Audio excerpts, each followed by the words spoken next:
Olá pessoal, tudo bem? O governo federal parece completamente perdido na discussão sobre as duas PECs dos combustíveis, que discutem maneiras de fazer com que o preço dos combustíveis pare de subir no Brasil. Há uma ala do governo que defende uma PEC que foi apresentada na Câmara, uma ala basicamente formada pelos ministros mais próximos do Palácio do Planalto e especificamente o ministro da Casa Civil, de onde a proposta surgiu.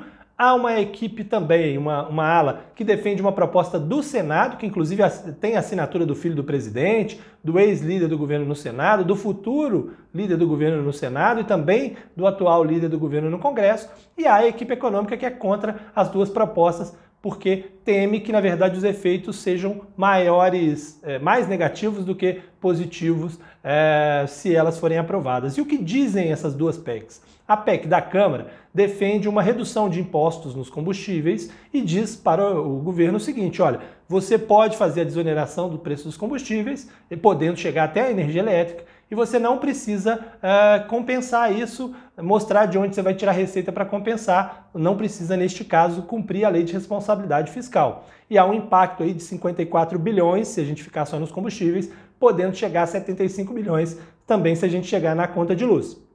Por outro lado, a PEC que está no Senado, além de fazer essa desoneração, cria outros mecanismos. Um auxílio diesel para os caminhoneiros autônomos, também uma ampliação do auxílio gás para quem recebe o Auxílio Brasil e também um repasse de 5 bilhões para municípios para evitar um tarifaço no transporte público, para fazer subsídio de transporte público. E por causa desses outros mecanismos, o impacto fiscal dela poderia chegar a 100 bilhões. Qual é a preocupação da equipe econômica que é contra as duas propostas? É a de que, uma vez driblada a lei de responsabilidade fiscal e dada uma facada nas contas públicas, como é o caso dessas duas propostas, você teria uma perda de credibilidade que geraria fuga de investimentos no Brasil e, consequentemente, alta do dólar. E alta do dólar significa, basicamente, também aumento de combustíveis, porque a gente tem uma paridade internacional, ou seja, a gente ficaria sem arrecadar os recursos relacionados à desoneração, mas em compensação teríamos um preço alto por conta da cotação do dólar, o cidadão não sentiria diferença nenhuma e os cofres públicos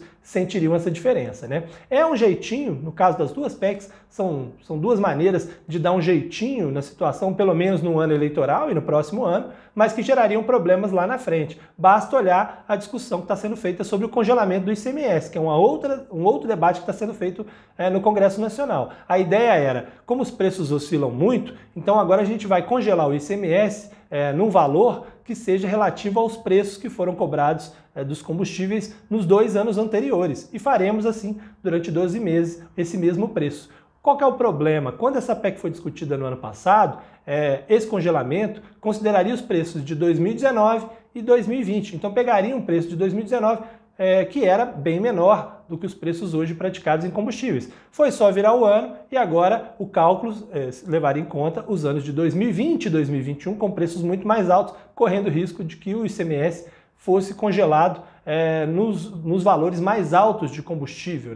E isso mostra claramente que a situação se resolve momentaneamente, mas no ano seguinte pode ser que isso já seja um problema. Ficou muito claro isso. Você ia congelar para diminuir o preço e agora você pode congelar por um preço mais alto e se os combustíveis diminuíssem de preço lá na frente, o cidadão estaria pagando mais imposto do que deveria, porque não é uma situação que se resolve na base do jeitinho. Talvez fosse necessário se discutir sim um fundo de estabilização, criado com os dividendos que o governo recebe da Petrobras, para tentar amenizar um pouco isso na vida do cidadão, mas a questão maior é a credibilidade da economia brasileira, a perda de valor do real que precisa ser enfrentada para que o preço do mercado internacional não prejudique tanto assim, a cotação não seja tão desfavorável assim para o cidadão brasileiro. Um abraço para vocês e até mais.